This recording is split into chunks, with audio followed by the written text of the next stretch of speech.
Billy Jack was essentially the Jack Reacher of the 1970s, but why has such a successful franchise been largely forgotten? Lee Child's Jack Reacher novels follow the titular character, a hyper-capable, muscle-bound ex-army military officer who drifts across America.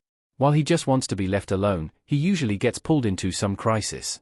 The character has been brought to life by Tom Cruise in 2 movies, and Alan Ritchson in Prime Video's hugely popular series. The upcoming Reacher season 4 will adapt the novel, Gone Tomorrow.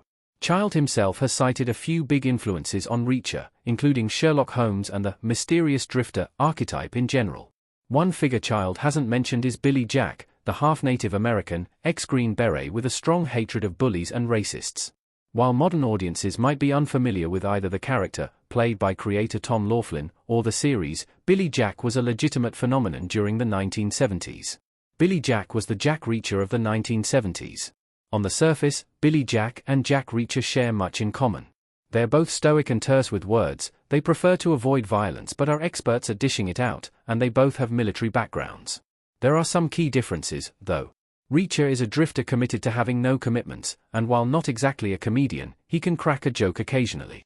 This is in contrast to Billy Jack, who has a love interest but also looks like he's never smiled in his entire life. In fact, Billy takes pretty much everything deathly seriously.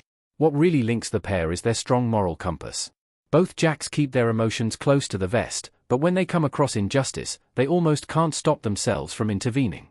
That's why it's so satisfying to see them punch, kick, or shoot their way through the bad guys.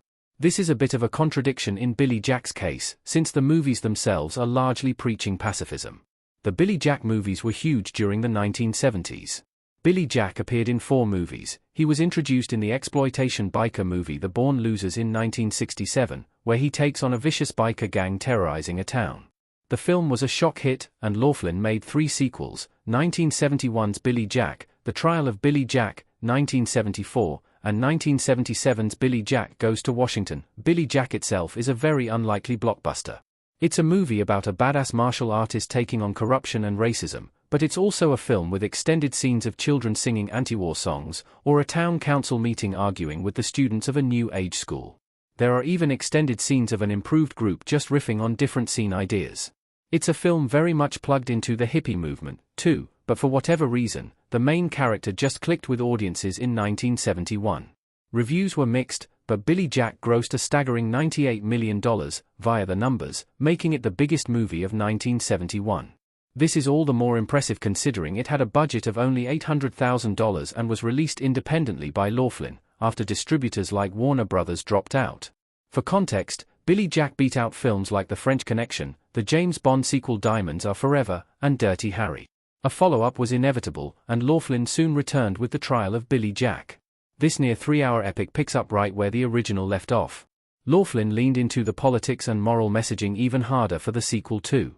While the follow-up was utterly panned, it was another giant success, nabbing $89 million. That made it the 3rd highest grosser of 1974, and the sequel came ahead of The Godfather, Part 2 and the Texas Chainsaw Massacre. The Billy Jack franchise flamed out. The 2nd and 3rd Billy Jacks are utterly unique, as audiences had never experienced such a potpourri of genres before.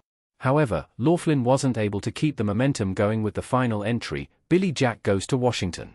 After railing against corrupt politicians and the state of America itself, it made a certain amount of sense that Laughlin's morally upright Avenger would head to the heart of Washington. The director again raised money independently, but despite the huge success of the previous films, Billy Jack Goes to Washington barely saw a theatrical release. Laughlin would later blame this on Washington insiders working hard to suppress this movie, claiming they found its message incendiary. Regardless, the Billy Jack finale got roundly poor reviews from those who did see it, and since it only had one actual fight scene, it couldn't fully claim to be an action movie either. Laughlin attempted a franchise comeback with the return of Billy Jack in 1985, which took the title character to New York. While filming began on the 5th entry, Laughlin was injured in a stunt early on and the production ran out of money, so the sequel was left unfinished. The Billy Jack movies have aged badly. For a series that was once so huge, it's bizarre how much of a footnote the Billy Jack saga has become. That's likely just down to how much of their time they are. Outside of The Born Losers, which is a well-paced exploitation film, the Billy Jack movies are kind of a tough watch in 2025. They're films of conflicting themes and tones, with a main character who preaches non-violence while karate chopping dozens of attackers. A broadly comic scene will be followed by harrowing sequences of racially motivated violence, while Billy Jack himself disappears for large chunks of his own movies. The Billy Jack movies are often dull and messy, though they are still fascinating in their own right.